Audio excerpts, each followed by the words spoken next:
A shrieking devil. A mysterious predator from the deep. An invasive deadly toad. And one of the fastest feeders on Earth. These creatures are so unique, they're in a class by themselves. So extraordinary, they seem almost impossible. The more we try to uncover their secrets, the more we marvel at the world's most astounding animal oddities.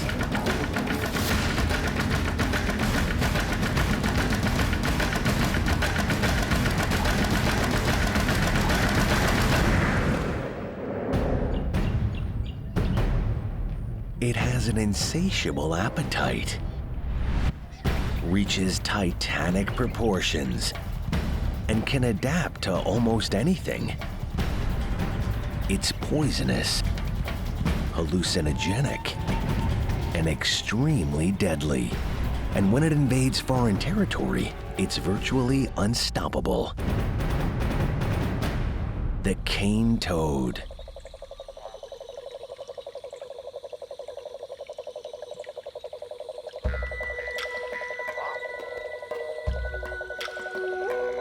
The cane toad is one of the Australian continent's most feared and tenacious invasive species.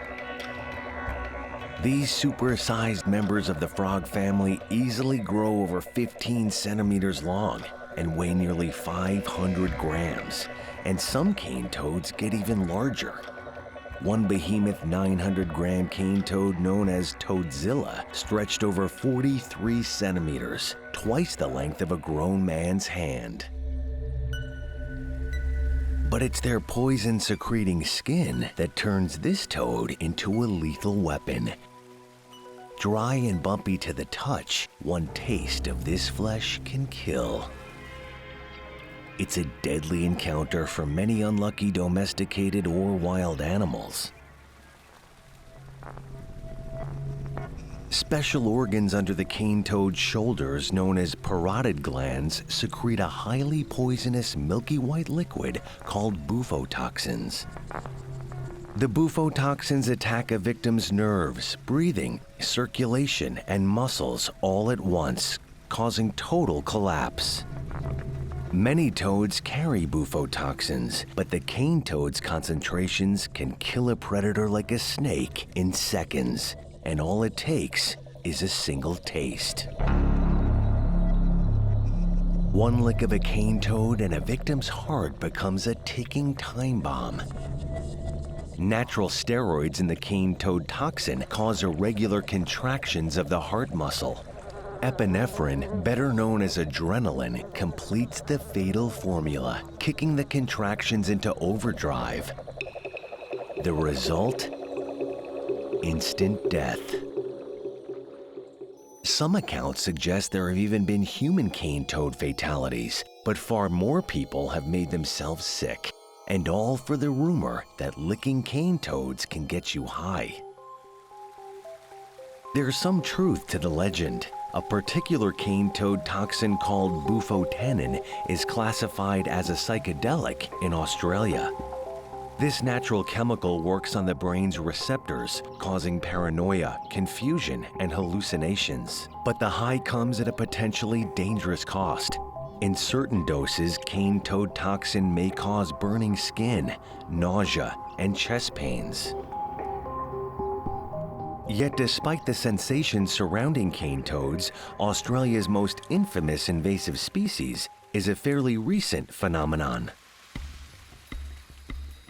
Native cane toads have roamed the Americas, from Texas to the central Amazon to southeastern Peru, for thousands of years. They belong to the frog family Bufonidae, or true toads. Bufonidae toad species exist everywhere on Earth except two places: Antarctica and Australia. And until 1935, Australia had no native toads of any kind. But human intervention changed the course of natural history. Like many invasive species, cane toads went from intended savior to nightmare.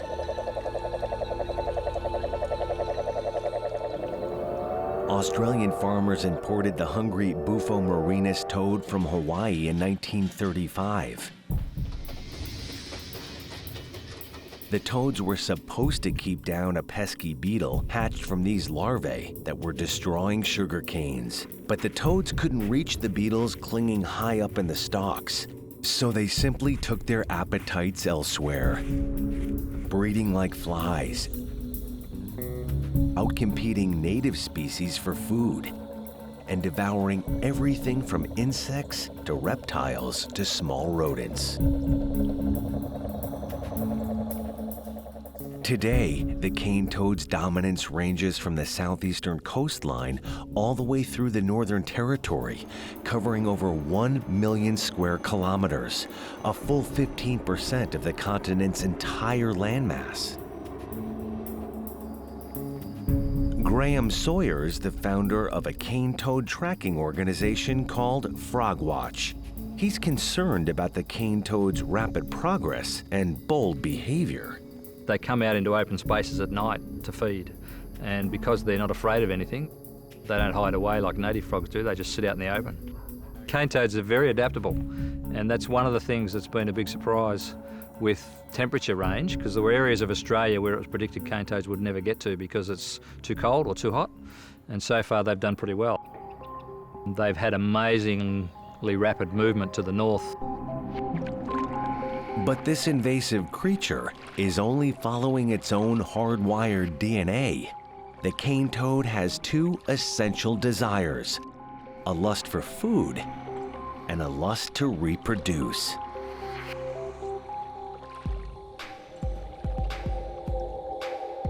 Cane toads have rabid libidos. Males seek out females to couple with year-round, compared to similar species who only spawn once or twice a year. And female cane toads produce massive egg clutches, up to 30,000 eggs in a single spawn. Native frogs simply can't keep up. In Australia, as a contrast, our native frogs reproduce the species on about 2,000 eggs per female. So there's a sort of a quantum difference in size of egg batch. And because of that, cane toads can really take a place over in a hurry. And hatched cane toads grow with stupendous speed. Like all amphibians, cane toads lay their eggs in water. But while most amphibians take weeks to incubate, cane toad poles can hatch out of their eggs and swim in just 24 hours. And the toad poles keep up the rapid growth, crawling out of the water and hunting on land in just over 2 weeks. Such fast-track development gives an invasive species a major advantage. Cane toads can start searching for food faster than their competitors. By the time native frogs reach maturity, cane toads have already swarmed the food supply and moved on. And cane toads don't just feed, they gorge, eating up to 200 food items in a single night. Their primary diet consists of ants, beetles, and crickets, but anything venturing past a cane toad's tongue can get swallowed up. These voracious toads get bigger the more they feed. Scientists believe the biggest cane toad specimens are the ones that roam the fastest. The first cane toad to arrive in new terrain will keep eating till its competition shows up. And the fast-feeding cane toad shows no signs of slowing down. They're advancing nearly 60 kilometers a year through cities and wilderness, porches, homes, backyards, and national parks.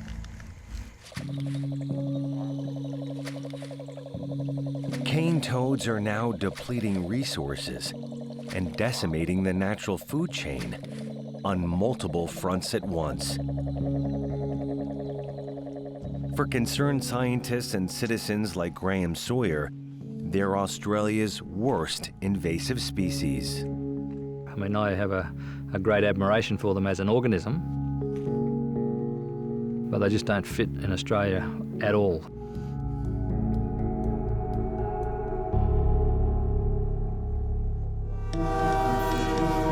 But the fact remains, the cane toad didn't arrive on its own.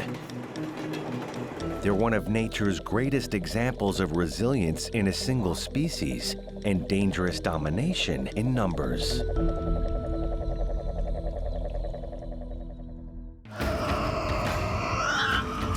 At first glance, you might think it's a dog. But this aggressive scavenger is far from man's best friend. It roams the night, bellowing blood-curdling screams in search of dead and dying prey.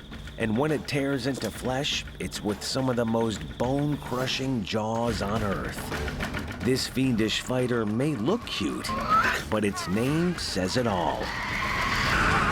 The Tasmanian Devil. Tasmanian devils, as their name suggests, can only be found in one place, Tasmania. This Australian island's forests and dense foliage allow a resting devil to lay low by day. But by night, the same landscape becomes a shrieking stalking ground.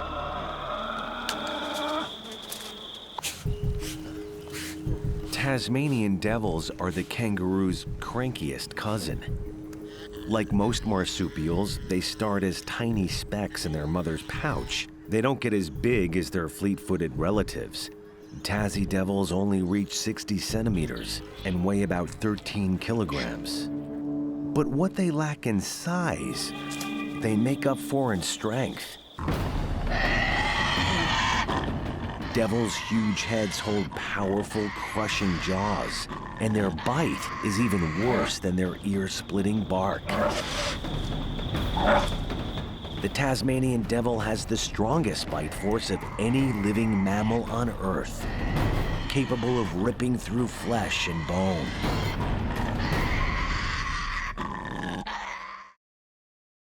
The devil's bite force comes from a powerful upper body design. The Tassie's massive head is disproportionately larger than the rest of its torso and supports an unusually prominent and powerful mouth. To date, Tassies have killed no humans, but inadvertent encounters with devils can end in bloodshed.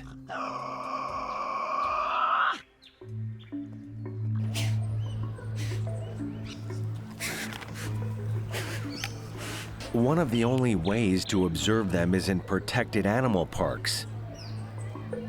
It takes determination, something head mammal keeper Tim Faulkner of the Australian Reptile Park knows firsthand. Come on. His routine devil checkup quickly turns into a howling scuffle. Hey, settle down. Come on. Anyone who studies Tassies up close risks painful run-ins with muscular jaws that work like a snapping sling. So you'll see that they've got a very large, lumpy jawbone. And most of that is muscle. It comes right up over the top of their forehead and attaches at the back of the ears and at the bottom of the ears and allows the pressure of the jaws to close. This unique construction allows their jaws to generate an incredibly powerful bite pressure. An animal's bite force comes down to body and skull size and the physical pressure exerted by their teeth and jaws. The devil has one of the highest bite forces on Earth, higher than even the king of the jungle, the African lion. It's exceptional power for a creature the size of a small dog. Tasmanian devil's teeth are also built for power chewing. Their 1.5 centimeter long jutting front canines lock onto prey and rip meat from bone. Matching rows of incisors in the back grind meat into shreds. And these powerful feeders have massive appetites. A Tassie devil can consume up to 40% of its entire body weight in under 30 minutes. That's the equivalent of a 68-kilogram person sitting down to a 27-kilogram hamburger. The devil is a tireless nocturnal hunter, roaming up to 16 kilometers in a single evening to hunt and kill living prey like rodents and reptiles. but they prefer a far easier feast. Road accidents, abandoned kills, and injured animals only minutes from death. Even the Tassie's shrieks help them feed and hunt.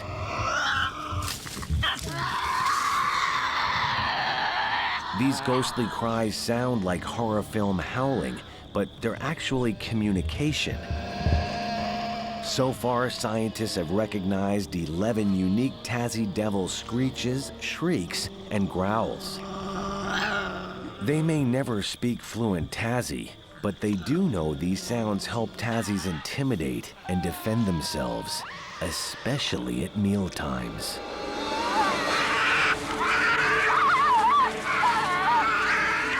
But these violent cries also keep the peace. Feeding devils will yelp, growl, and even sneeze around the carcass of a dead animal, warning others to keep their distance. The system works like a combative cafeteria line. Each snarling Tassie takes his turn at the kill.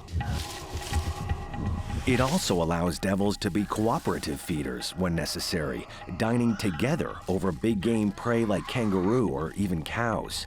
2 or 3 devils work in tandem, pulling apart large slabs of meat. A group of devils won't stop until they've devoured the entire carcass, even its bones.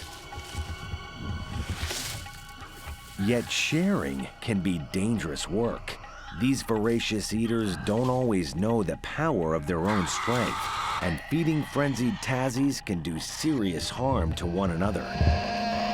Biologists believe one critical adaptation helps save the species: their manners. Devil-eating etiquette can mean the difference between a meal and a lethal puncture wound. They're so social because they try not to hurt each other. They can inflict serious wounds, gaping holes with their teeth, and they are quite ferocious to other animals. But their social behaviour enables them to come together. They use their whiskers, they have a bit of a talk, do some threat displays, show each other how strong they are without actually having to fight. And their manners work much like their sounds. Devils display 20 different postures, poses, and tics, like yawning. Each tic signals some form of fear, submission, or aggression. But a yawning Tassie doesn't show fatigue. It's showing its teeth. It's theorized Tassies often bare their teeth as a sign of stress, but to a potential attacker, these gaping jaws say something else: beware. Yet no attacker poses as big a threat to the Tassie than a strange and mysterious new disease. A rare, deadly cancer called devil facial tumor disease is ravaging the Tassie population. The tumors attack facial tissue and eventually make it impossible for Tassies to eat. They die of starvation. There's only been one other known case of transmittable cancer in history, one spread among dogs. Ironically, the Tasmanian devil's aggressive socializing may be their undoing. They come together, they squabble over food, and they nip each other around the face. Now, the cancer expresses itself in large tumours. When each devil bites onto another devil, part of that is transmitted. Scientists speculate the devil facial cancers cut the Tassie population as much as 50% in the past 10 years. There are only an estimated 20 to 50,000 devils left in Tasmania, and more die each day. The Australian Reptile Park is one of several places in the country working to restore the species. Tim Faulkner and other keepers monitor a year-round breeding program. The future for Tasmanian devils, at the moment in the wild, it's looking pretty grim. Steps have been taken to ensure their survival by bringing insurance populations into captivity so that if something does happen in Tasmania and extinction is a real factor, we can breed up and reintroduce into the wild. Biologists hope these tenacious creatures can battle their way back from endangerment.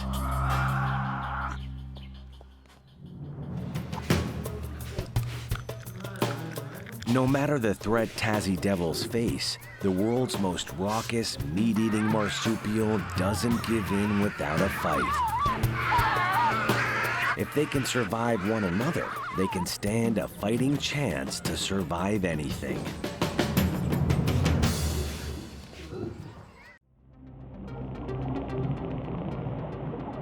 It glides through murky underworlds, devouring prey with razor-sharp beaks and body-crushing tentacles. It even eats its own kind. And now it's coming closer to our shores. It's one of the ocean's greatest mysteries, the Humboldt squid.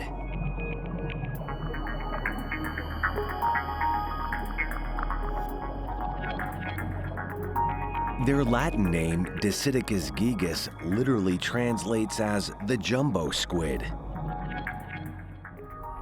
They grow up to 2 meters long and have 8 grasping limbs, each covered with powerful cutting suction cups.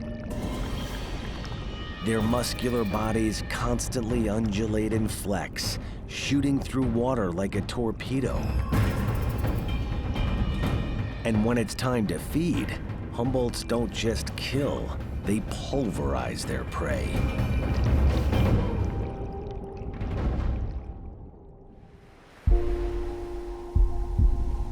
Humboldt squid get their name from the Pacific Ocean's Humboldt Current. This cold waterway stretches 8,000 kilometers along the west coast of South America, from Chile to the Galapagos Islands.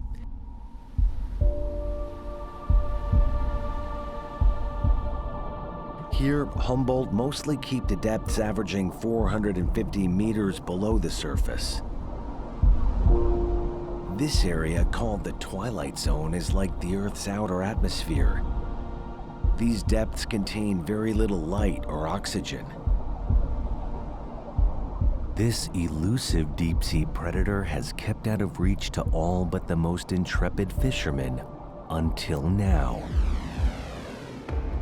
Today, the Humboldt is changing its ways, breaking into new territory, and scientists have no idea exactly why. Mexico's Sea of Cortez has only recently become a Humboldt hunting ground.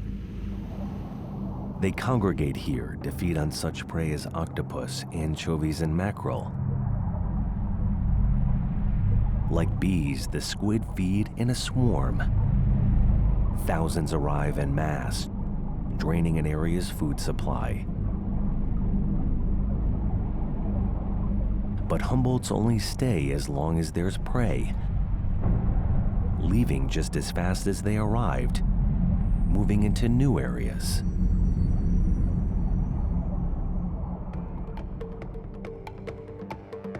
They've migrated as far north as San Francisco, Oregon, and even Alaska, all in less than 10 years. Scientists find the animal's new behavior mystifying. Wandering Humboldts are facing new climate and temperature extremes, from warm 15-degree waters in Mexico to near freezing iceberg seas up north, yet somehow they're surviving. Biologists wonder if these changing behaviors are signs of a species in crisis, or signs of new adaptations with a logic all their own.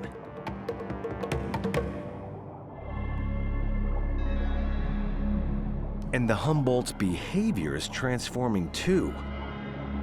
They're roaming closer to the water's edge, placing them in more frequent contact with us.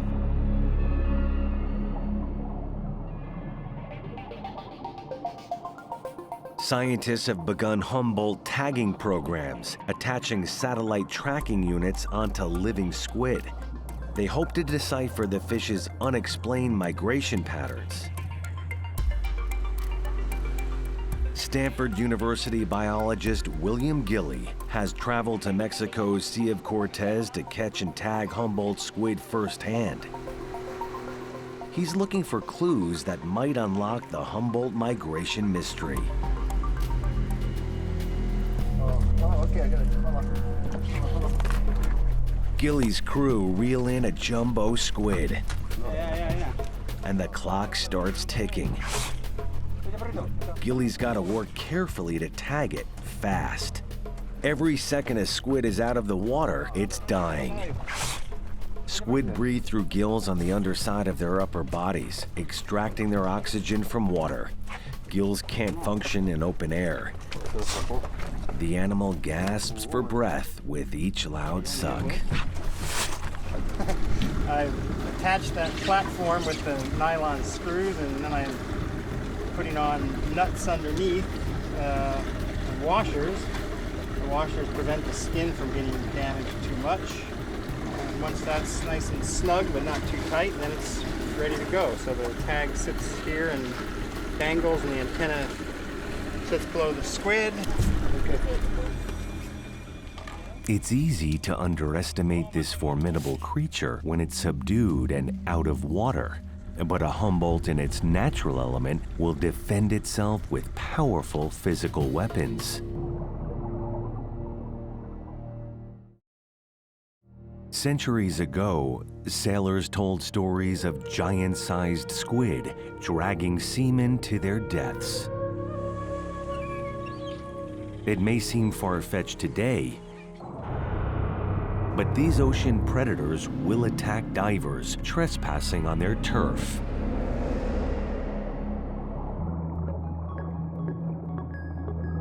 A threatened Humboldt will usually try two defensive strategies first. Tactics as dramatic as they are startling. First, Humboldts use murky black clouds to disarm and confuse a potential threat. It all starts with ink. A funnel-shaped organ inside their body cavity called a siphon shoots out a series of dark ink blobs known as pseudomorphs, or false bodies. Pseudomorphs contain a chemical that blocks a predator's sense of smell and taste. These dense clouds also trick enemies into thinking there's more than one squid in the water, allowing the real squid to make a fast getaway. An agitated jumbo squid may also turn red, surprising its attacker with a process called color flashing. This biological technique allows the squid to change its flesh from gray to darker colors like purple or crimson, earning Humboldts the nickname Red Devils.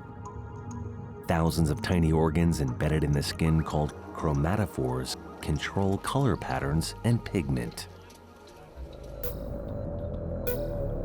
But if these defensive strategies fail, Humboldts will attack potential predators the same way they go after prey, with force. Humboldts have remarkable flexibility and strength throughout their bodies.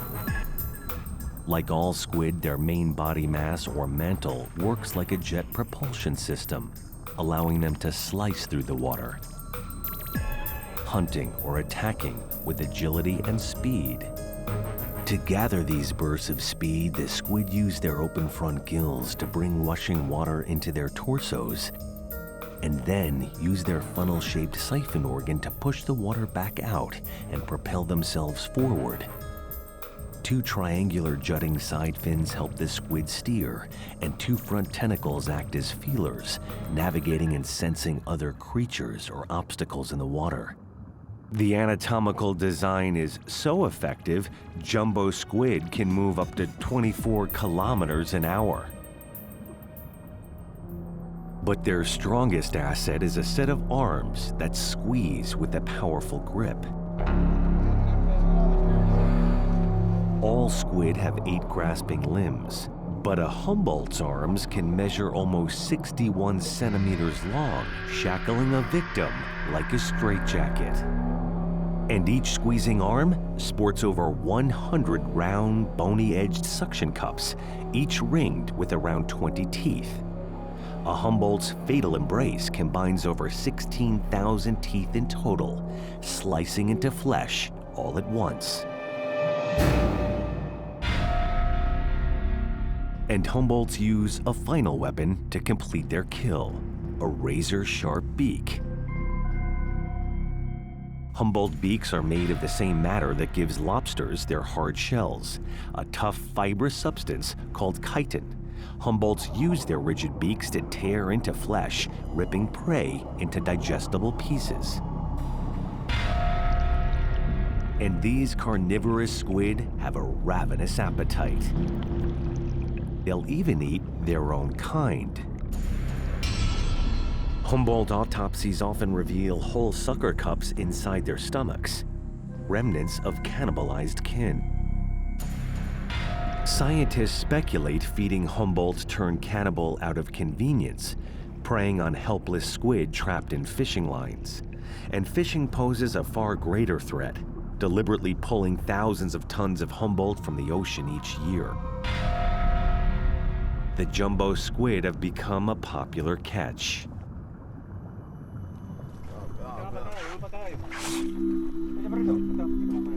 It's further reason biologists like Gilly hope to monitor Humboldt's movement and populations in the water. He makes sure this squid's ready for a safe release. And we hold it in the water for long enough until we're sure that it's healthy, that it's not impaired by the tag, that it's breathing and squirting hard and flapping its fins. There it goes.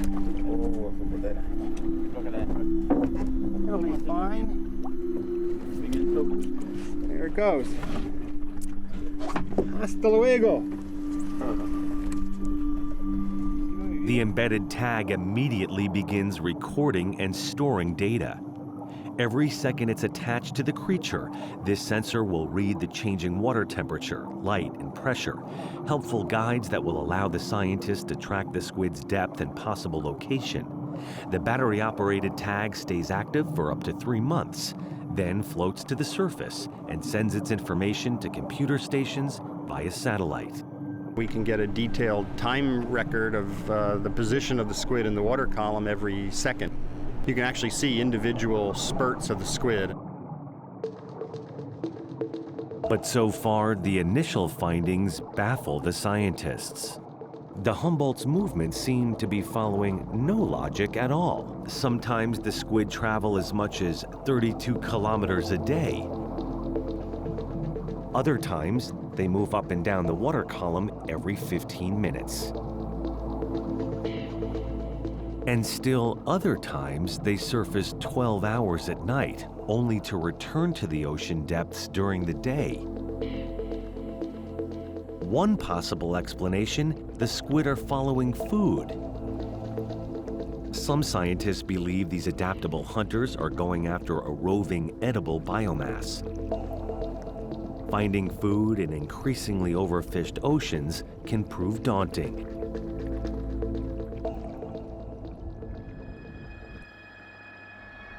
Another possible cause could be environmental, global warming.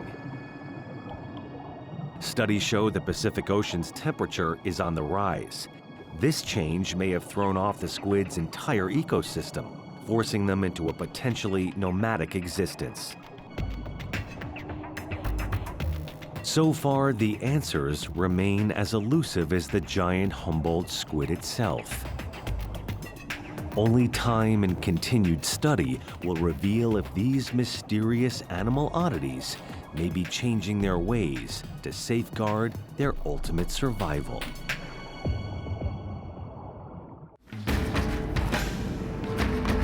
It has fur like a rat, claws like a bulldozer, and the strangest nose on Earth. It's so peculiar, it defies logic. So secretive, it can't be seen. But when it's time to feed, it's one of the fastest eaters on Earth. The Starnosed Mole.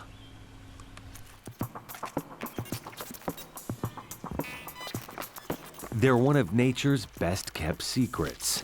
Just 15 centimeters long, weighing only 85 grams, they don't look imposing. But what they lack in size, they make up for in speed. This diminutive predator hunts so fast, the human eye can't even see them kill. And behind all this power lies one of the most extraordinary snouts on the planet.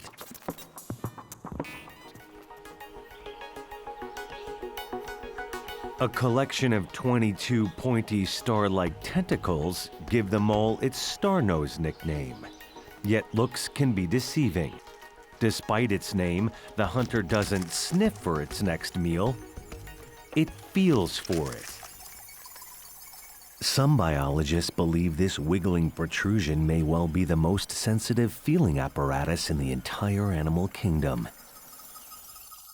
Each nasal tentacle holds over 1,000 touch receptors called Eimer's organs. Combined, 25,000 receptor bumps pack into an area only a centimeter long. Ordinary mole noses have a mere fraction, and it would take all the nerves in 5 human hands to account for the same sensitivity. The star-nosed mole lives in the wetland marshes of the northeast regions of Canada and the United States. But don't waste your time trying to find one. These underground, underwater burrowers evade prying eyes. The star-nosed mole has a simple habitat policy. The darker and danker the swamp, the better. Vanderbilt University biologist Kenneth Catania devotes his time to studying these elusive rodents. This is really an incredibly interesting habitat. Below the surface, there's a network of tunnels that we can find here. This is nice and muddy, and they're one of the only moles that actually digs their tunnels in muddy areas. Ken tries to hone in on the mole's natural instinct to burrow and hide in tunnels in the mud. We look for the sort of the border between the wetland area and the dry area. And here's a tunnel. We'll set a trap here and see if we get lucky. The star-nosed mole is a tunneling powerhouse. Its rugged claws burrow through wet dirt like a bulldozing drill. Scientists like Ken have yet to excavate a star-nosed habitat in its entirety to study. So far, they've determined the mole's widest tunnels measure about 7 centimeters around and plunge 60 centimeters below the surface. But the distance is extensive. The mole's tunnel universe stretches nearly 120 meters.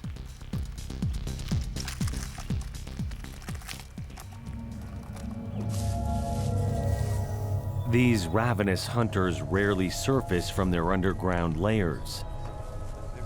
Tempting a star-nosed mole by scent or sight is next to impossible. So Ken has to set his version of mole speed traps.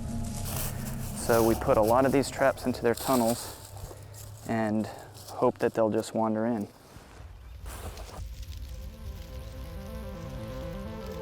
Many mole species live in dark underground layers where eyesight's of little use. These groping snout tentacles have absolutely no sense of smell. And while the star-nosed does have nostrils that can sniff, scent is not its sense of choice when hunting. Instead, the star-nosed uses these finger-like tentacles to take a sort of 3D snapshot of everything it passes.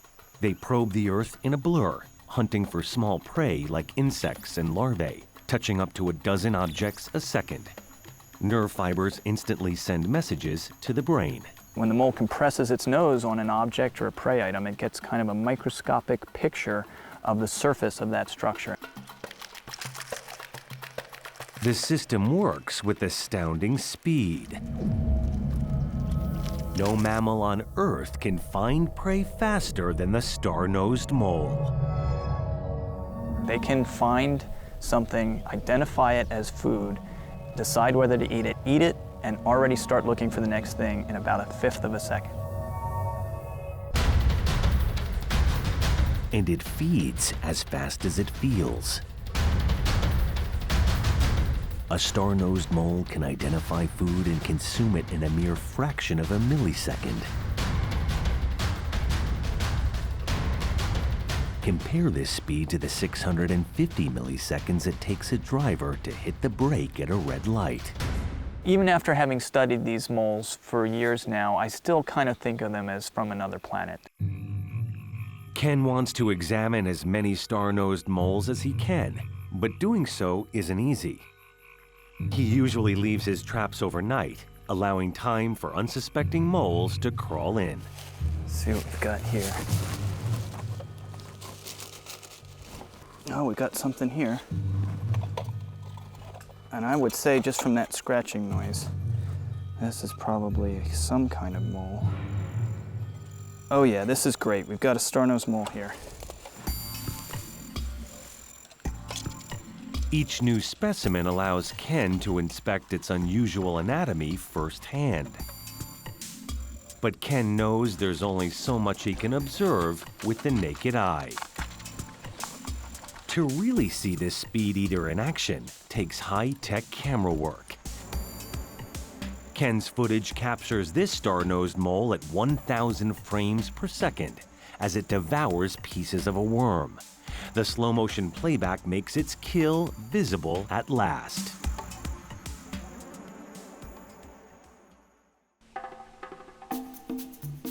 The star-nosed mole. It may look odd, but when it comes to phenomenal predators, nobody can top one of nature's oddest-looking speed demon feeders.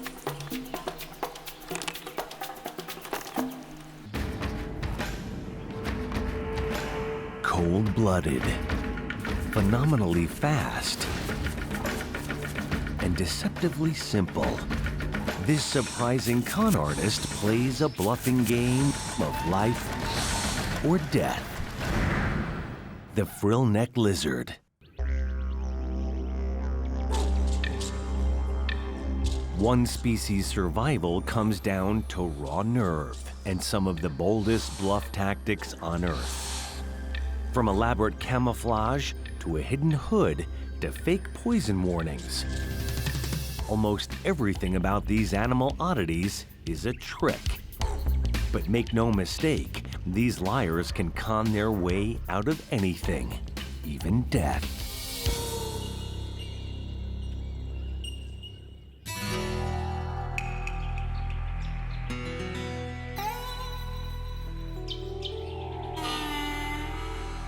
Although these 1-meter-long lizards look like lanky Godzillas, almost nothing about this animal is what it seems.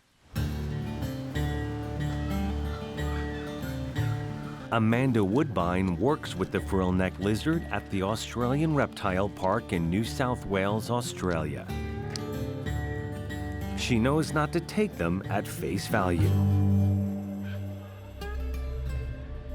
Basically, the Frillneck lizard is the biggest bluffer in the whole of the animal kingdom.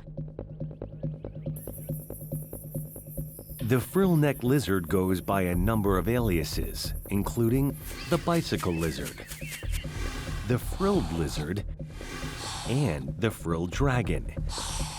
Each nickname gives a clue to how these reptiles survive.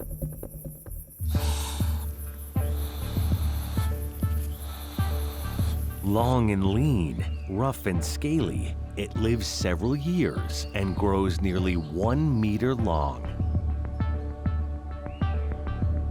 All of its 400-plus cousins in the Agamidae lizard family share the same leathery skin, strong limbs, and sharp teeth. Yet frillnecks have a survival strategy like no other lizard on Earth.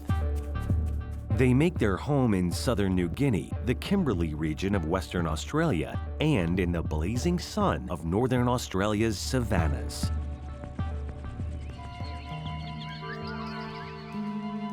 Frillnecks can really take the heat, even seeking out areas still smoking from forest fires.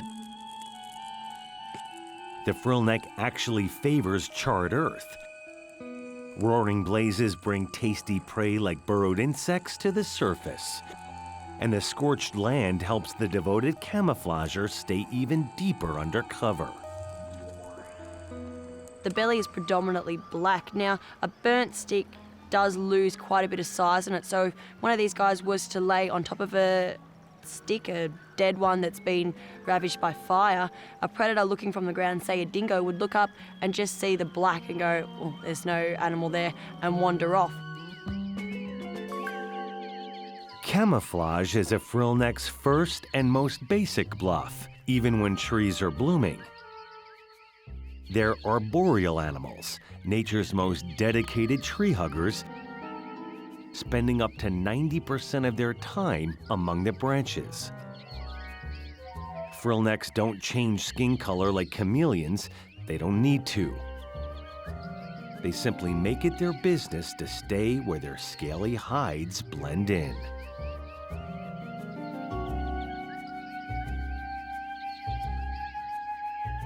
And camouflage is just the first part of a 4-part deceptive defense strategy.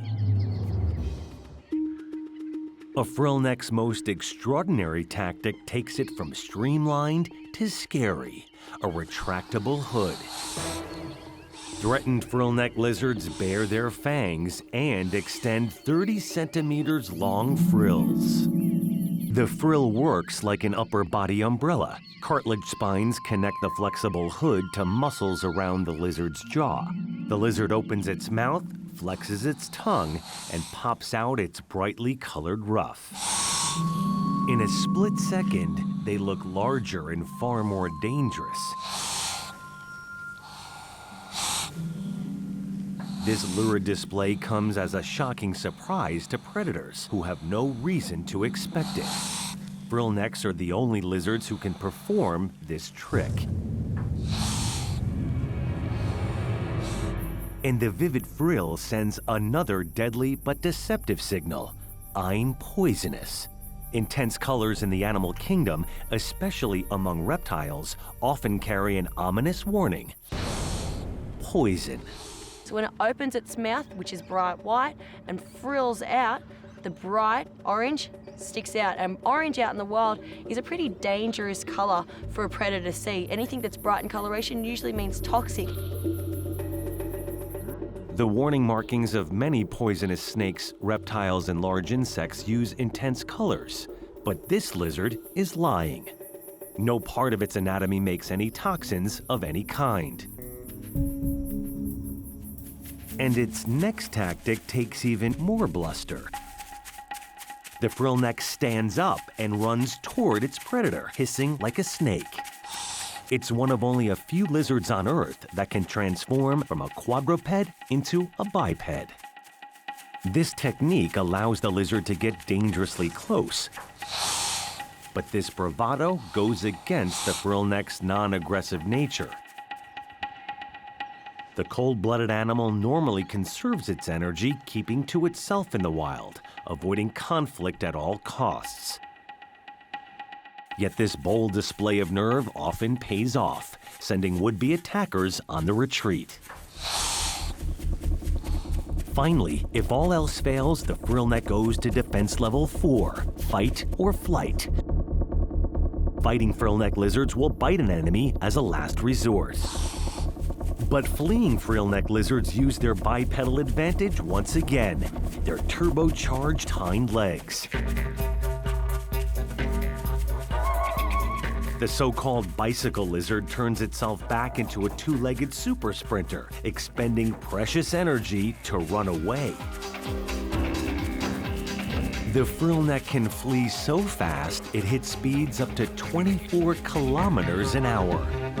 The frillneck dashes to the safety of the nearest tree cover to live and bluff another day. A master of deception and an extraordinary animal oddity.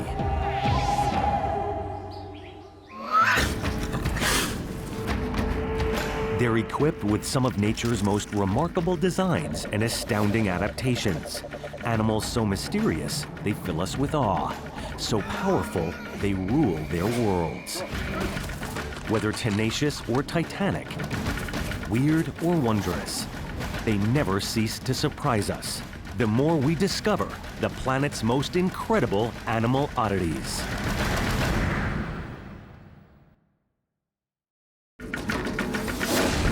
A tenacious underwater predator.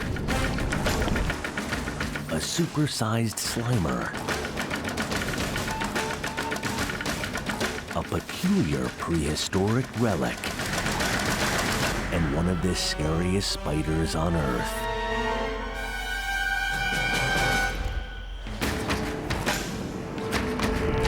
So extraordinary, they seem almost impossible. So mysterious, we're only beginning to understand how they survive and thrive. The more we try to uncover their secrets, the more we marvel at our planet's most incredible animal oddities.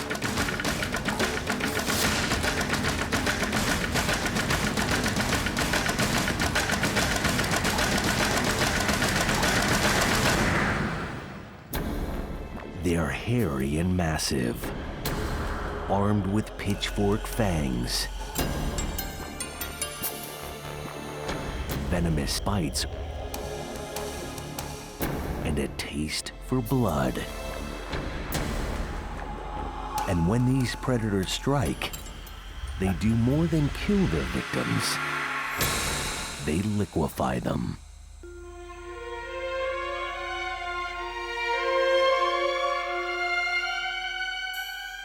Arachnophobes, meet your worst nightmare. The biggest spider on Earth, the Goliath bird-eater tarantula.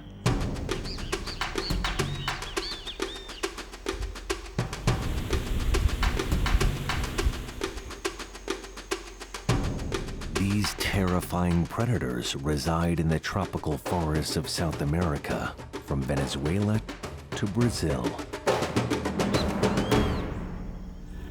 Amateur spider researcher Martin Nicholas has come to French Guiana to investigate Goliaths in their lush native habitats. Here, high humidity and constant rain provide fertile hunting grounds.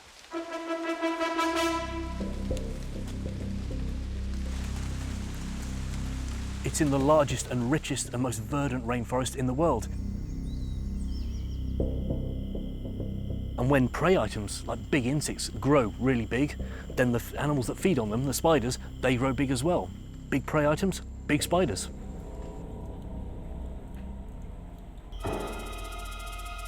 Goliaths grow from a tiny speck to a creepy crawler the size of a dinner plate. They outweigh all 40,000 known spider species, making them the arachnid world's heavyweight champions. Goliaths can reach as much as 100 grams, the heft of a hamburger, and their leg span can stretch as long as a grown man's foot, up to 30 centimeters from leg tip to tip.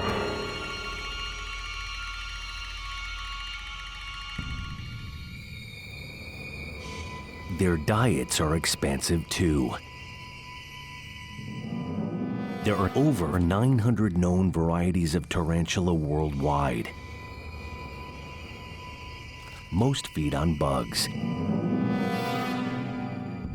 But a 15-centimeter-long cockroach is only one Goliath feast of choice.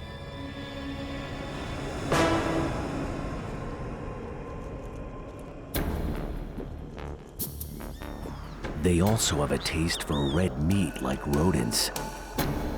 The Goliath is one of only a few spiders able to hunt and feed on meals of fat field mice and rats.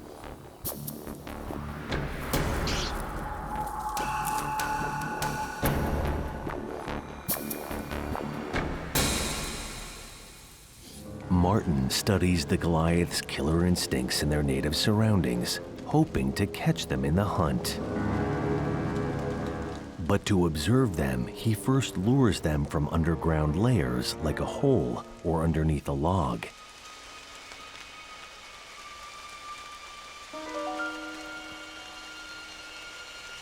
No luck here.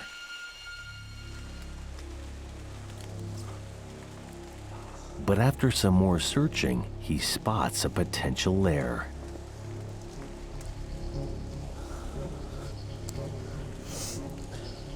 See if anything actually lives down here.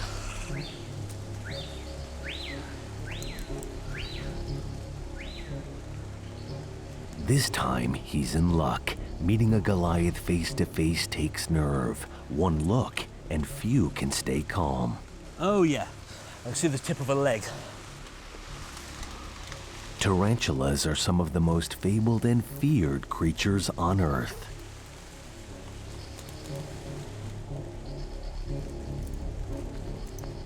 Big spider. See if we can actually tease her out. Martin's careful to avoid any sudden unwanted contact. A Goliath may go after the stick at first, but agitated tarantulas will bite. Therophotoxic venom causes a Goliath bite wound to swell almost immediately. As the venom spreads, neurotoxins attack pain receptors in the brain, causing sharp stinging, similar to the burn from eating hot peppers.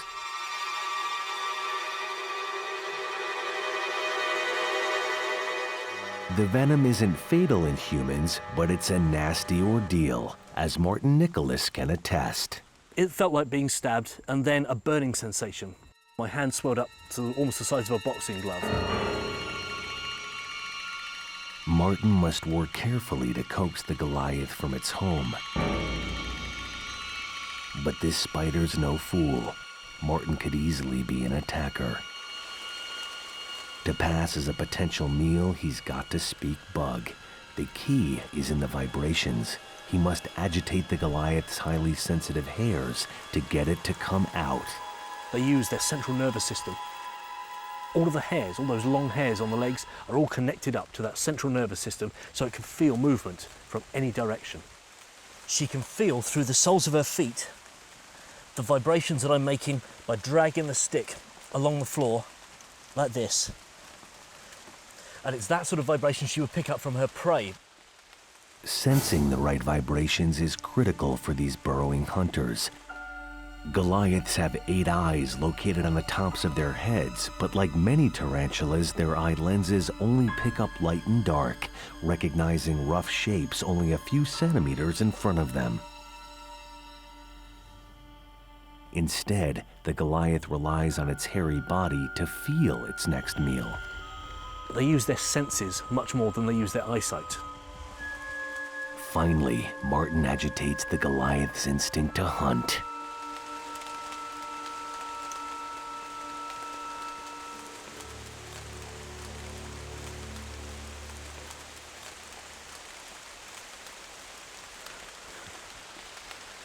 At last, it charges. God, big spider.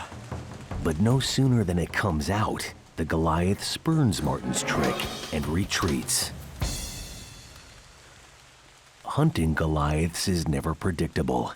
If Martin wants to capture and hold one, he must continue his quest. As the rain dries up, he spies another target. And this one's on the prowl. Look at this. This is huge. This is absolutely enormous. This is probably a pretty bad idea, but let's prod him a little bit with this and just see what he does. Martin tries to corral this tarantula.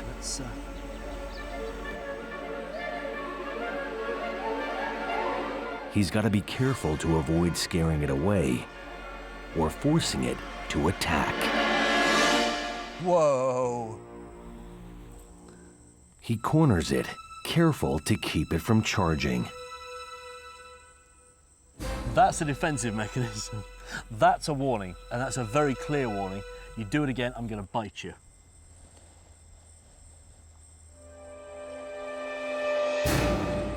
In a swift move, success. He's got a Goliath the size of his hand.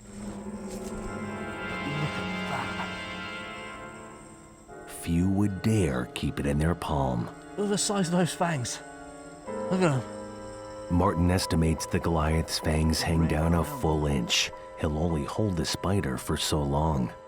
Each second he risks a defensive assault, as the Goliath may try to escape. Martin now taps the spider's hindquarters, hoping to provoke 2 of its most potent defense strategies.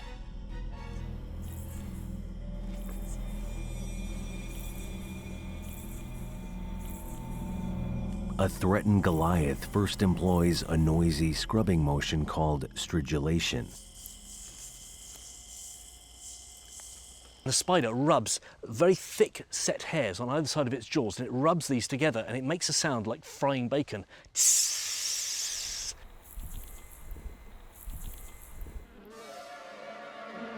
If marten were an actual predator like a tarantula, hawk wasp, or a bullfrog, this hissing might be the last sound he heard before death.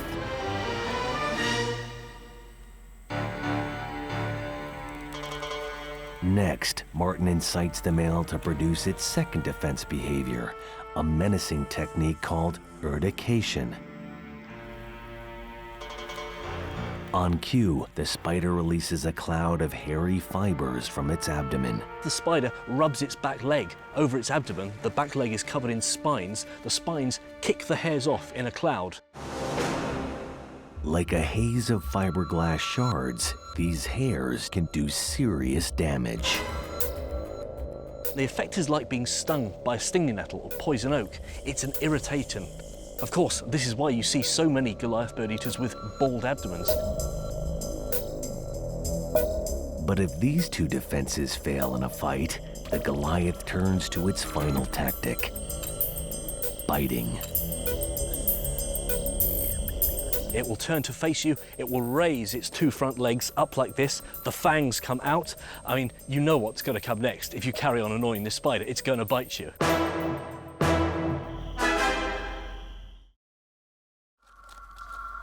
Goliath's bites are actually stabs from jaws built to kill.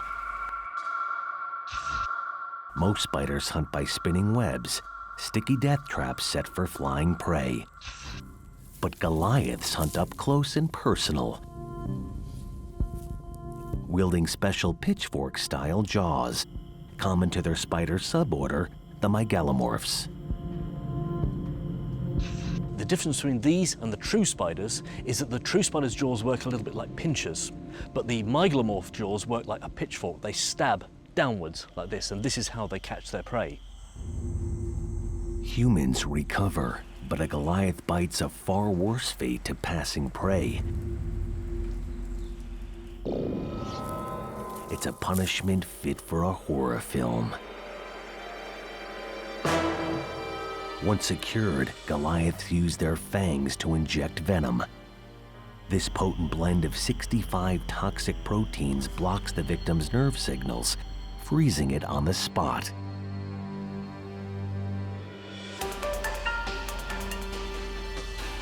And it gets worse.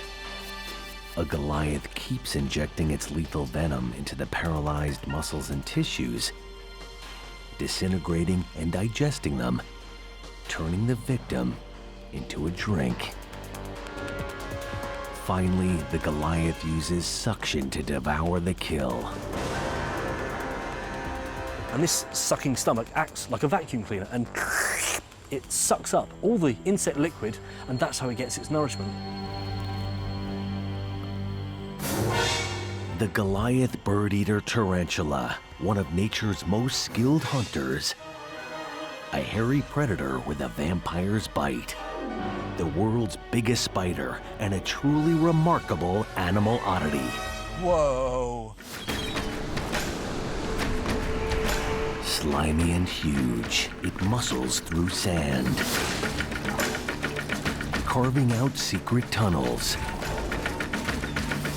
Strong and determined, it hunts blind, feeding on dead flesh. And when you least expect it, this hungry scavenger squirms right under your feet. The giant beachworm. Every year, millions flock to East Australia's sandy shores. But as beachgoers frolic above, few realize what slithers beneath. Out of nowhere, they feel a sudden nip. Victims of a blind taste test from one of nature's most gigantic crawlers.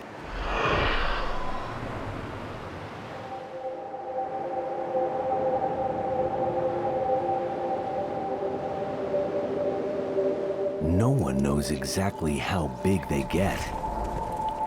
Some record specimens have measured longer than a surfboard, an astounding 2.5 meters.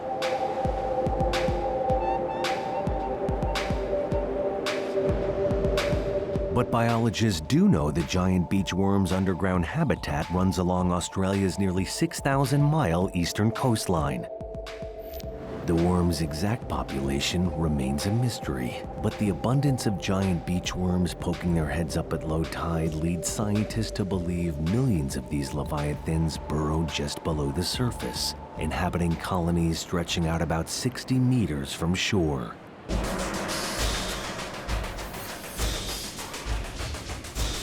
Darren Scott's a professional wormer who sells giant beachworms for bait. Today we're looking for the beachworm. Grab another one. Most would find these underground slimers less than appealing. But Darren pulls up a staggering 800 a day.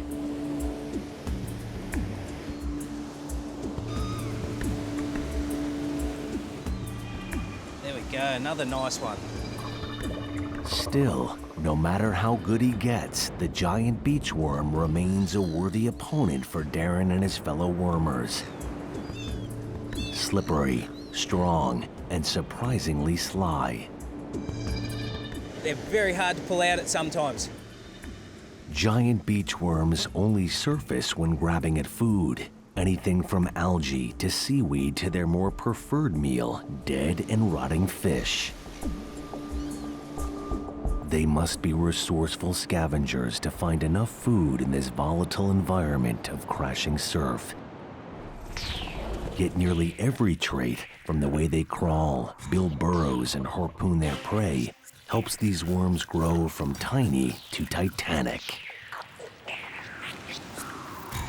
You can see the worm, there's his head coming up, and we're just giving the worm the bait. One of their strongest assets is raw strength. It takes tremendous power to muscle through dense sand. Giants live out their several-year lifespan burrowing up and down tunnels stretching just a meter below sea level. There he is, he's hungry. He's going to take the bait. Down he goes. He'll take it to approximately 6 inches down, where he'll sit there and devour the meal. They use their heads as battering rams to punch through sand. Cartilage-like rings support and divide the beachworm's powerful upper bodies into dense muscular segments ideal for pushing. And while their rings empower these worms, another trait turbocharges them. Hundreds of bristled legs. Giant beachworms are members of the animal class called the polychaetes, Latin for many bristles.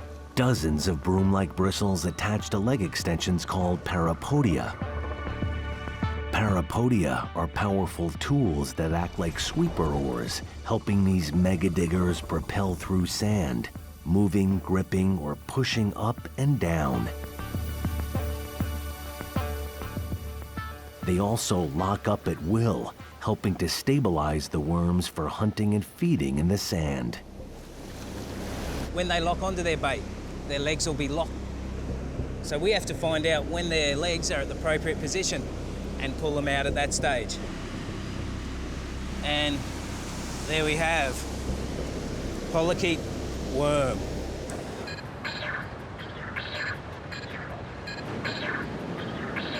But the scavenging giant beachworm faces tremendous challenges in this unstable terrain.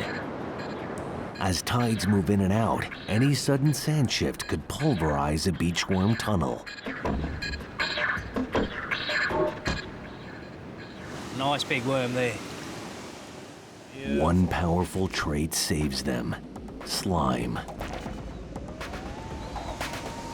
Here we've got a slimy.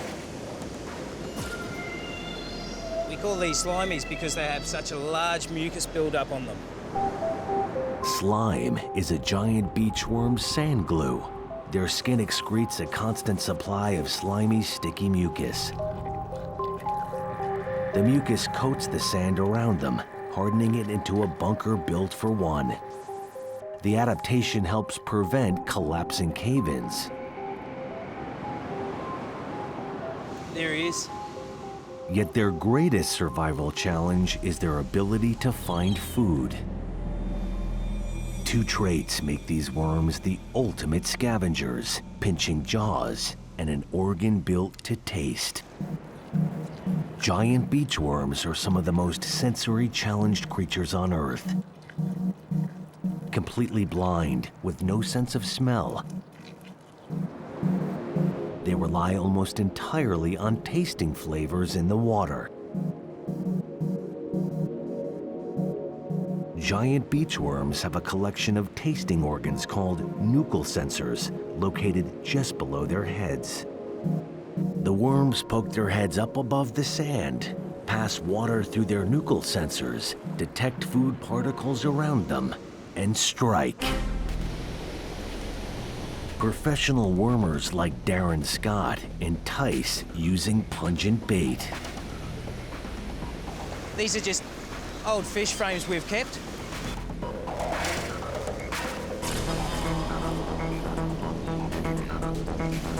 Darren lets his bait linger for as long as it takes, but most worm food doesn't stick around long in moving tides. A hungry giant beachworm has no time to waste. It must grab its food fast and pull it to safe cover. That's the natural cycle. When they get their feed, is to take it down under the sand. There, what they'll do is they'll take it down, they'll eat it there, and come back up for another hit, another feed when something else comes in. Yet grasping giant worms have no teeth. Their jaws use a different hidden weapon: pincers.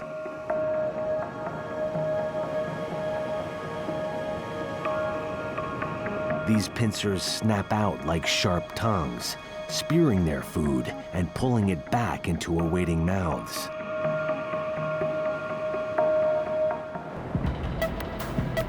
And these pinching jaws do more than help them feed. They can cause a sudden tingle on a beachgoer's foot. There are no accounts of serious giant beachworm attacks, but the worm's cutting pincer can take a nip at human flesh when it's on the hunt for its intended prey. Stealthy, muscular, and slimy. For wormers, they're a valuable catch. For beachgoers, they're a surprise assailant. But in nature, they remain incredible creatures.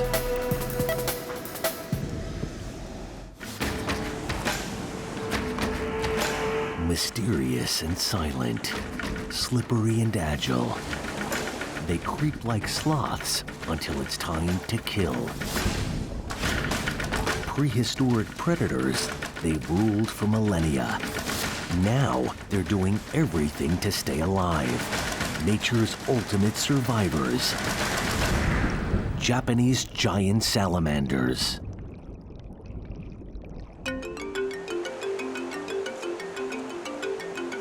They look like mammoth lizards, but they're actually enormous amphibians. So big, they have no known natural predators. So ravenous, they eat just about anything. And these Darwinian superheroes keep a foothold in an ever-changing ecosystem, with one of the animal kingdom's most powerful wills to survive.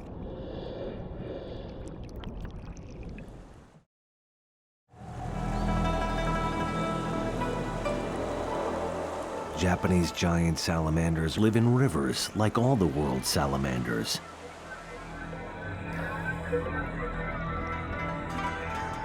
But while most salamanders average about 15 centimeters, giants can reach 5 times that and weigh over 22 kilograms, making them one of the largest amphibians on Earth. And giants have existed for millennia. Some scientists call these leviathans living fossils. Shimane University biologist Sumio Okada tracks, tags, and studies the Japanese giant salamander in Japan's Tottori Prefecture or county. He wants to understand how this dogged creature thrives even in a dangerously changing world. The river environment that Japanese giant salamanders depend on for their survival is getting worse and worse.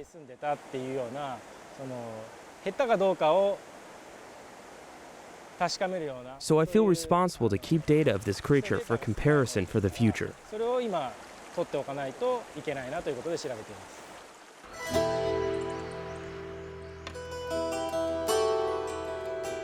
Japanese giants can only be found in Japan's northern Kyushu and western Honshu regions.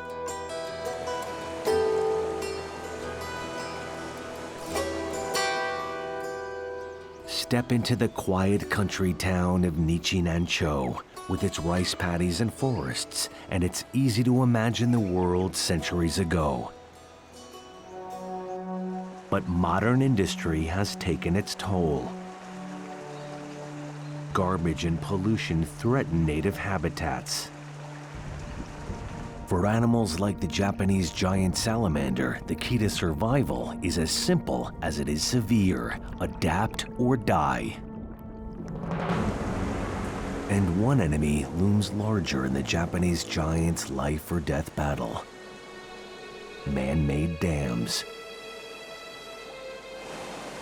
Once, streams ran freely here. Now, dams stunt nature's ebb and flow. Many species, like Japanese eels and sweetfish, can no longer migrate across blocked waterways to feed and spawn, so they founder and die.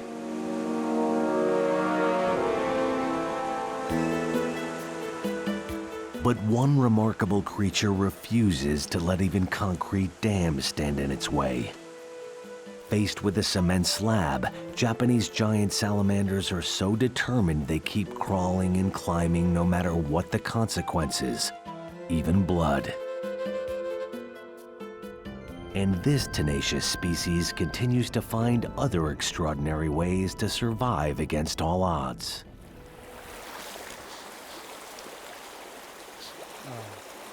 I think I can smell salamander nearby. Sumio plunges waist deep in salamander country. He uses all his senses to track them, even sniffing for the amphibian's signature scent.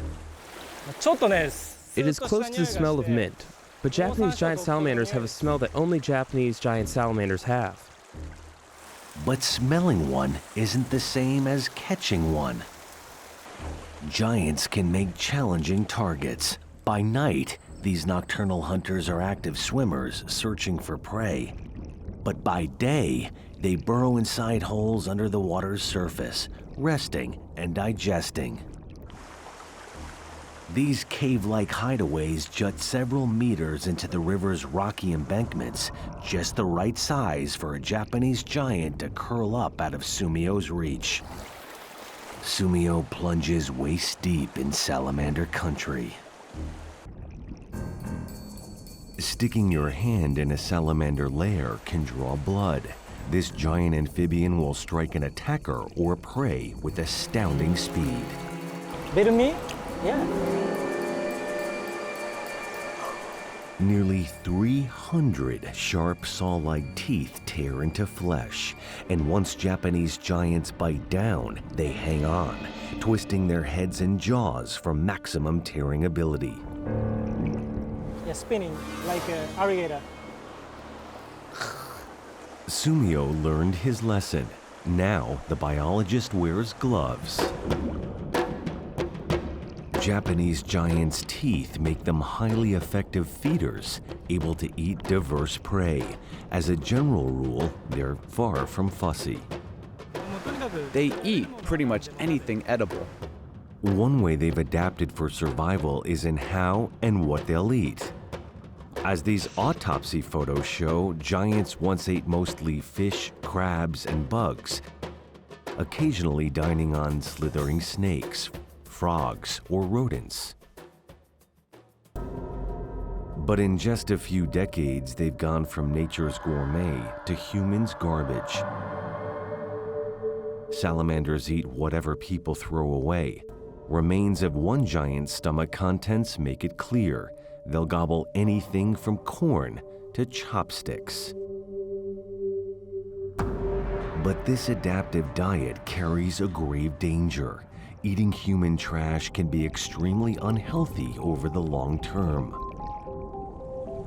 Scientists like Sumio and his research team fear the species' very impulse to save itself could backfire and threaten their future. It's another reason he wants to study these creatures in the field, where he can monitor their diet, behavior, sizes, and lifespan.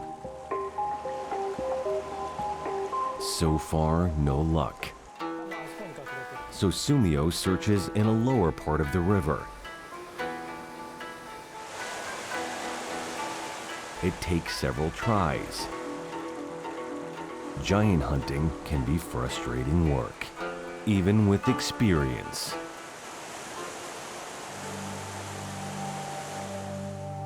At last, he feels a huge slippery mass under the rocks. Sumio grabs hold, pulls hard, and loses his leverage. He tries again.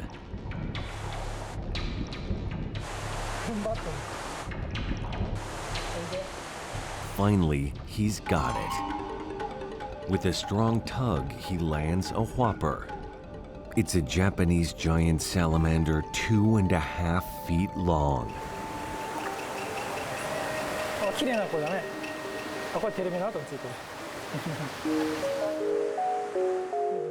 Sumio checks one of its most critical body parts, its paws.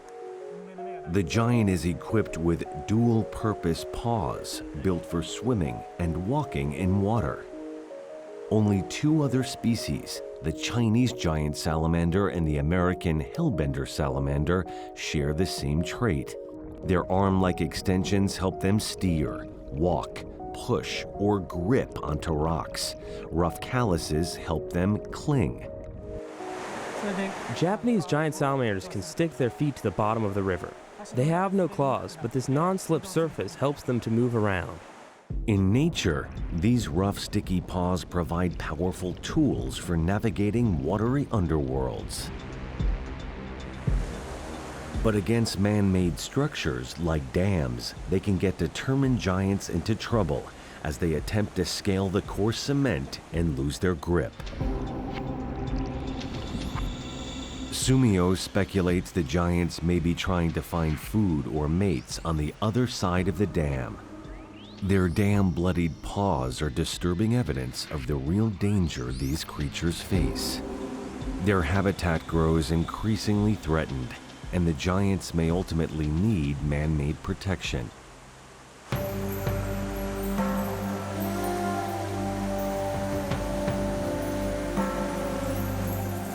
Sumio hopes part of that protection may come in the form of radio tagging.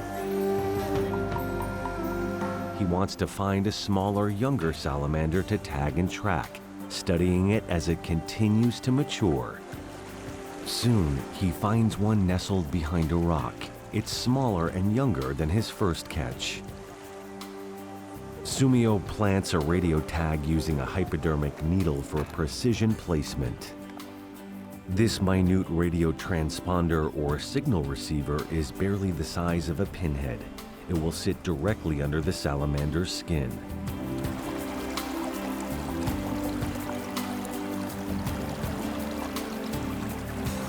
Sumio can keep track of the tag salamander from distances over 90 meters. He sends a signal to the transponder embedded in the tag. The tag responds, sending back an ID code. The ID code allows Sumio to record this giant salamander's activities and location over the course of several years. Sumio's cataloged and studied hundreds of salamanders in the last 6 years. He estimates there are only 30 to 50,000 Japanese giants left in existence. Accurate population counts prior to recent surveys do not exist. Still, Sumio's concern and efforts will continue. He hopes his study will reveal more about the Japanese giant salamander. These animal oddities are living links to the past and a testament to nature's astounding will to survive.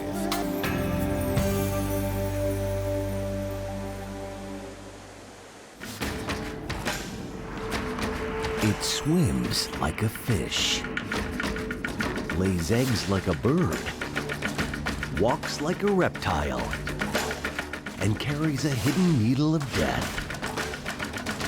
So strange it seems like it shouldn't exist. So incredible it's in a class by itself. Meet one of nature's ultimate transformers, the platypus.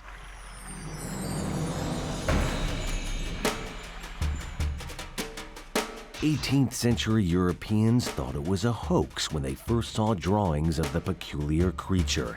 But make no mistake, this oddball animal's no joke. It's a one-of-a-kind all-terrain species combining 3 animals in one. And it goes from cute to killer in an instant.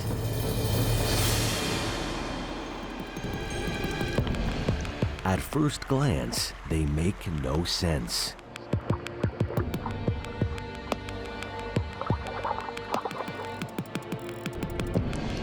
From their plump furry tails to their broad-billed muzzles, the platypus is about the size of a beaver. But all comparisons end there. Even its name is deceiving. In Greek, platus means flat, and pus means foot.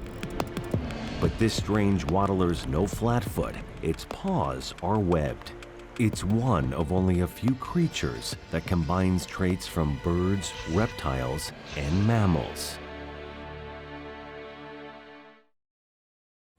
The freshwater platypus lives in only 2 places on the entire planet: Eastern Australia and here, Tasmania. The platypus is actually a throwback, the last surviving mammal in the genus Ornithorhynchus, meaning duck-like snout. This family of hodgepodge hybrids roamed the earth millions of years ago. Yet what makes the platypus truly incredible is how it remakes itself, transforming from swimmer to sprinter, bird imposter to mammal, and back again. But its most terrifying transformation is from docile to deadly. At first glance, the platypus seems mild-mannered. This non-aggressive hunter actually closes its eyes while searching for food, using its broad bill like a homing device. The soft-skinned snout has special sensor organs that send out feeler signals, similar to radar, picking up vibrations from nearby worms and shrimp. But the platypus can become a surprise attacker. Its hidden weapons: sharp spurs located above the heels of its hind legs. Both sexes have these spurs at birth, yet females shed theirs at 3 months. This difference reveals the spur's primary purpose: male-to-male combat. Males use their lethal daggers most frequently during mating season, fending off rivals and showing their dominance. These dueling weapons make them one of the only venomous mammals on Earth. The spur works like a hypodermic needle, injecting a lethal cocktail of over 25 compounds from a toxic gland inside the animal's upper thigh. The sting is excruciating. In seconds, it causes bleeding and burning. Victims like dogs and cats die. Another platypus transformation takes this multi-terrain creature from boat to bulldozer.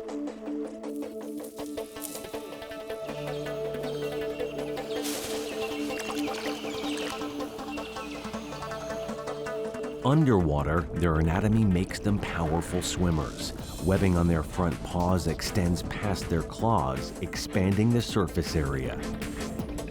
This highly effective oar pushes the platypus forward, while hind feet steer and tails act as rudders. But on land, the whole apparatus transforms, taking the platypus from swimmer to turbocharged earth mover. Their webbed paws tuck in tight, helping the platypus use their claws to dig dirt fast. Platypus use these digging paws to burrow for shelter along muddy banks. But for females, these powerful paws do far more. They build nests. Perhaps the most unpredictable platypus transformation is from mammal to bird imposter. Some platypus burrows can stretch almost 30 meters, elaborate underground structures built like oversized bird nests. And platypus use these nests to hatch babies. The platypus is one of only 2 mammals on Earth that lay eggs. A female platypus incubates them similar to a bird. The new mother then goes back to her normal mammal ways, a platypus to the core. Weird, wondrous, totally unique. Whether impersonating other species, swimming or digging, docile or deadly, the platypus is one of nature's most incredible transformers, in a class by itself.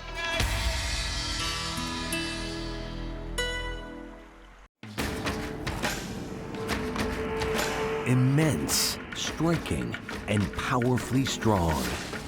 Bigger than any feline on Earth. Some say it's a super animal. Others believe it's a Frankenstein. Meet an extraordinary hybrid creation, the liger. Nature's complex creations and ingenious adaptations make the planet's most incredible creatures. Yet some human experiments try to outdo Mother Nature, building an animal that defies anything in the natural world. And few human creations are more arresting than this colossal cat. You'll never find one in the wild. It takes 2 captive animals to make one.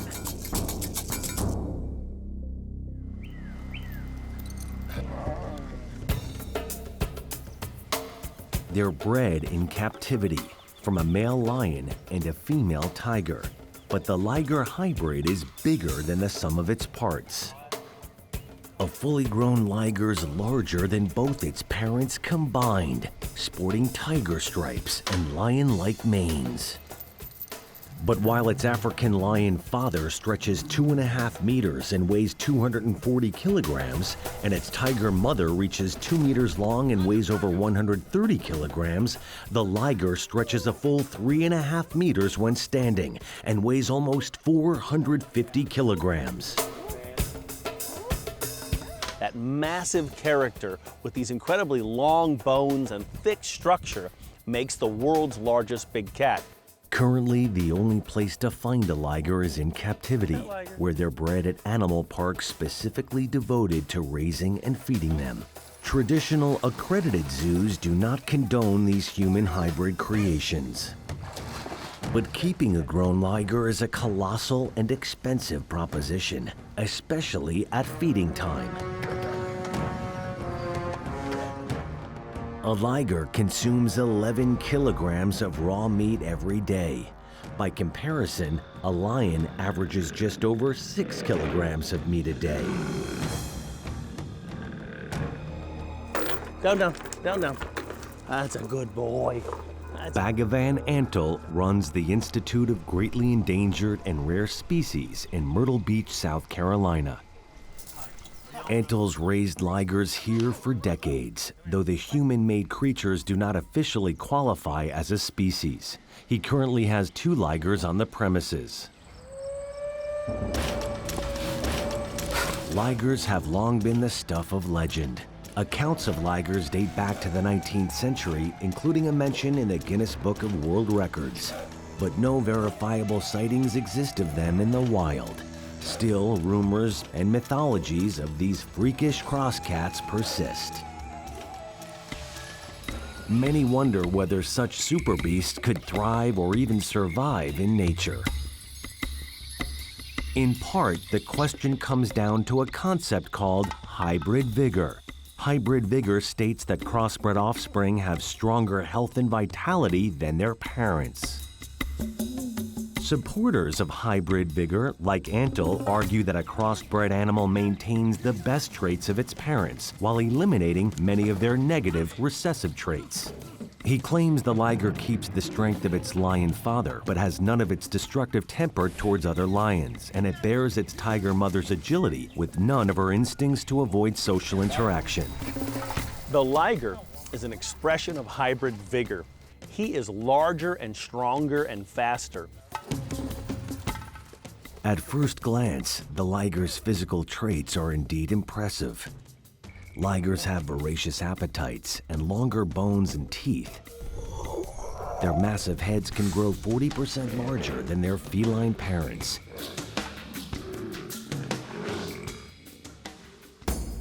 Yet many scientists insist on a sacred rule. If it doesn't exist in nature, it shouldn't exist at all. In the case of ligers, liger size may be the best indication of the extreme dangers of hybrid breeding. To understand why ligers get so big, we must examine their genes. Ligers, by definition, can only be the result of a one-way breeding combination, a male lion with a female tiger. Reverse the sexes and their offspring would be called a tigon. Tigons fall into the normal size range of their parents. But it's the liger-parent combination that has the makings of a monster. Here's a theory of how liger growth works. Ligers inherit a powerful growth-stimulating gene from the father lion. Normally, the mother lion would pass on a growth-stunting gene to balance it, but the liger has no lion mother, and its tiger mother lacks this inhibitor gene as well. It is the male lion with the female tiger, and the animal doesn't have the signal to stop growing, and the animal seems to continue to grow for a longer period of time, making him huge. The result, a hybrid who can outgrow its own ability to stand up. It's a syndrome called growth dysplasia, and it can lead to severe joint stress, hip dislocation, and chronic injuries. And ligers show other dangerous effects of crossbreeding. They're prone to blindness, heart conditions, deafness, and shorter lifespans. And the fact remains, in the wild, lions and tigers keep their distance. With the exception of human-made camps like these, lions and tigers do not cohabitate anywhere on Earth. Lions are grassy plains dwellers confined to Saharan Africa and the Gir forest in India. They are protective social creatures who fiercely defend their prides from outsiders. Tigers are more solitary hunters who thrive in more diverse environments and climates, ranging from India to Siberia to Southeast Asia. It's also highly unlikely that a hybrid liger could survive on its own in the wild. The genetic defects they've already shown in captivity, where they're carefully protected and fed, only suggest they'd meet a tragic fate in nature. In the end, ligers themselves hold the answer. All male ligers are infertile. Though they're born with mating potential, male ligers mysteriously don't reach puberty. This permanent prepubescence makes them effectively sterile. A female liger can breed with other lions and tigers, producing offspring called ligers and ligers, but she can never breed with her own kind. However this man-made hybrid began, it can never continue without more human intervention. In the wild, these animal oddities would cease to exist in a single generation.